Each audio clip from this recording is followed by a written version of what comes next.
And I'm not, we don't really know all that much about the Saturnian Society, but I just find it interesting that, they named the rocket the Saturn V, even though it was going to the moon, which was strange. And but more interesting than that is the obsession that NASA has had with Saturn, and including sending the big ship that's out there now, collecting thousands and thousands of images of Saturn and its moons. And you just got to wonder what's going on. And if you read Ring Makers of Saturn, which is an astonishing book by a scientist here in the United States, Bergson, about the objects that the Voyager photographed in the rings of Saturn during the Voyager flyby, and the things that that they're picking up now, especially on Titan and the hexagonal rings on Saturn, and things. You start wondering. You have to wonder what Saturn actually is, and the myths around Saturn and everything are just so interesting. And then you realize at a certain point that this cult is a Saturnian cult. And and if you go into the mythology, you realize that Saturn was really that there's a war, kind of a spiritual war between the followers of Jehovah or Jupiter and the followers of Saturn or Set. Okay? Mm-hmm. Jehovah means Jupiter, Zeus. The followers of Jehovah, the Christians, the Muslims, and the Jews, are actually following Zeus, because Jehovah is Jove, which translates directly to Zeus. And all they did was they just got rid of all the other gods and made Zeus the primary god. And the same thing with Saturn. Saturn was the god before Jehovah, before the Jovian religions came 3,000 years ago. The people were worshiping Saturn and Set, who is the Egyptian god, and Saturn is time and Chronos and all these things, and you begin thinking that there's something about Saturn that we haven't quite figured out that they know. Yeah. And I think that Saturn might be some kind of hyperdimensional gateway or something. Mm-hmm. I'm not sure. I just know that there's things that are going on Saturn which are absolutely mind-boggling, and NASA knows about it. And another interesting thing about this is in 2005 there was a TV series in the United States called Revelations, and it only lasted 6 shows. It was a summer replacement, really wasn't a very good show, and it was financed by the Catholic Church.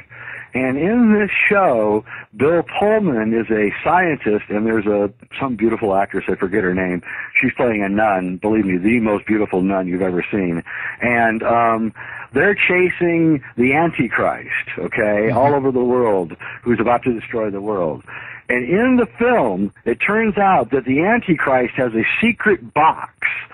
And inside, on the front of the box is a picture of Saturn, and there's a moon right next to the picture of Saturn. And Bill Pullman points at the moon, and he says, "It's a black moon." And he says, "What's this?" And the nun says, "That's the black moon of Saturn. That's where the Antichrist lives." Well, this is 1 year after they took the pictures of Iapetus, right, okay, which is a black moon, about 6 months after Hoagland came out with his brilliant analysis of Iapetus. And at the very end of the series, they defeat the Antichrist, but they got to have a sequel because it's a TV show. And so they're standing out on a cliff overlooking the ocean. They've won their battle against the Antichrist, blah blah blah. And they look up at a star, and the camera zooms into the star. Turns out the star is really Saturn, and the very last shot of the show is this black moon rising over the frame, covering the frame. Okay? Mm-hmm. So this is all very odd, because here's the thing. the place where the black monolith is in the book 2001: A Space Odyssey is on the moon Iapetus. Mm-hmm. And you start putting this together and you realize that these guys must have had knowledge. These German guys must have had knowledge about Saturn from something. But they knew that there was something about Saturn. Kjubrick was going to Saturn in 2001. In the book, they actually go to Saturn. He changed it to Jupiter, said he couldn't make the rings look realistic enough. I don't buy it. I think they came in and they said, no, you can't make it Saturn. It's just too obvious. It's just too clear. You can't have it land on Iapetus because one day we're going to take a picture of Iapetus and they're all going to squawk about the huge coincidences of us, here in 1965, knowing about all this when we're not supposed to know about it. And, or even more intriguing, if my German friends and contacts are right, had already developed technology by 1961, 62, to actually go out there. And they knew all about it by then. Arthur C. Clarke probably had some knowledge about this then. Do you think that, because you alluded to earlier that he was part of the inner network there in one way or another, right? Absolutely. In fact, I'm sure that he and Kjubrick and Hermann Oberth and Werner von Braun and some of the more secret Germans that we don't know about that were quite brilliant, they sat around in Arthur C. Clarke's apartment drinking brandy and smoking cigars and talking into the night about all this stuff. And Kubrick's this kid practically, right, going, oh my God, what is this, right? And excited and tried to fit it into his scheme of things and got a lot of it in. Another interesting thing is Anthony Burgess was one who wrote Clockwork Orange, was asked one time where he got the idea, and he said he got it from Stenli Kjubrik in a conversation in 1964. Interesting. So A Clockwork Orange was what happened? Well, maybe Kjubrik said, listen, I'm not going to do this, fake this Apollo moon landing crap because the astronauts will talk eventually, and then we'll all look like idiots. And they showed him how they could get the astronauts not to talk.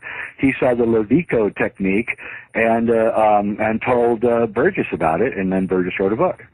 I wanted to, when we talked a bit earlier about Buzz Aldrin, he not too long ago made a comment about a monolith found on Phobos. I bet you saw that one, and if so, why is he speaking about that particular thing right now when he couldn't remember basic stuff about the moon? What is he on about now? Well, I mean, Buzz knows the truth, of course. He knows he didn't go. He knows that there's a secret space program, and he is trying to get us to get us to reveal it so that we can go to Phobos and look at this stuff. And, we've already been to Phobos probably several times, and he knows that too. And a lot of these guys are irritated. They were told years and years ago that, we'll keep a lid on it, for 10 or 15 years, and then we'll release the fact that we have all this technology, and the world will be a better place because we'll have energy that's clean and efficient and all that. And then they never do it. And these guys like Buzz Aldrin and Richard Hoagland and all these other guys are all irritated that the promises aren't being kept. And so they're pressuring them to release this stuff. But I got news for all of those guys. They are not going to release it, ever. They don't want us to know about it. They don't want us to have it. And there's basic, reasons for that too. So I want to talk a little bit more about, some of the symbolism here in terms of Saturn as well. The Lord of the Rings, right? Representing time. Death, in some cases we can see, the Cronus or Saturn with an hourglass and all this as well. It's quite interesting when you get into it, and I even think that there is a hint of this in the most basic, the NASA logo as well. Many people say it's a rocket taking off with this kind of V or U-shaped, but that looks to me like the red rings of Saturn around a blue planet. What do you make of that, Jay? I completely agree with you. And yeah, the Lord of the Rings. Okay, so here we have J.R.R. Tolkien, who's the only person who can read the books that are in the basement of the Oxford at Oxford. Okay, he's got all these books from Finland and Sweden, and he's the only guy who can actually read them. All right, and he spends hours and hours, hundreds of hours reading all this stuff that's down there, and he writes Lord of the Rings after he's done reading it. Okay, and he says to his friends like C.S. Lewis, he says there's a whole history and we don't even know about it. And he told people in his letters that Lord of the Rings was about Europe 6,500 years ago. That the Irish were the hobbits and the elves were the Nords, and he had this whole thing figured out, and he said this is all based on truth, and he would get angry when people say, well, this is all analogy and metaphor, and he would say, no, it isn't analogy and metaphor. This is what I learned from my reading. And one of the things he gets is that there's this Lord of the Rings, like Saturn, and his name is Sauron. And Sauron is obviously, so close to the Mesopotamian dictator Sargon, who invented time, literally invented time. He invented clocks and calendars and schedules and really delivered the world into the linear, monochronic world that we live in right now. The world before that was polychronic, but Sargon created the monochronic world and really thrust us into civilization, if you want to call it that. And so he understands this, Tolkien, and he's trying to show us that the Saturnian power came in and forced us into a kind of slavery, wrecking the planet, destroying the planet, and using up all the energy of the planet for its own devices. We don't really know, reading Lord of the Rings or watching the movies, we don't really know what it is that Sauron is trying to accomplish. Not really. And outside of conquering the world. And what it is he's trying to destroy the elves who know too much and have too much power, and he's trying to trap the earth into an energy sucking thing, and he's creating half breeds of clones, the orcs and all those, who are not really human, and they're only partially human, just like the archons. And he knows all this, and he's reading all this, and he's absorbing it, and he's getting it, and so this knowledge was in our own histories, and it has been wiped out by these archons, these forces that don't want us to figure out what's going on. There's so much to Saturn. I've heard other people speculate also that obviously X amount of 1,000 years ago we had potentially a different composition in our own solar system, and that the fact that Saturn was much closer, the rings of Saturn was even visible from our planet, and that's that's the idea where we got the idea for adopting Saturn as being the lords of the planets in that sense. I don't know how much you've looked into that, Jay, but do you think that this is where they got the idea of venerating Saturn so much, or is there another connection to Saturn that we can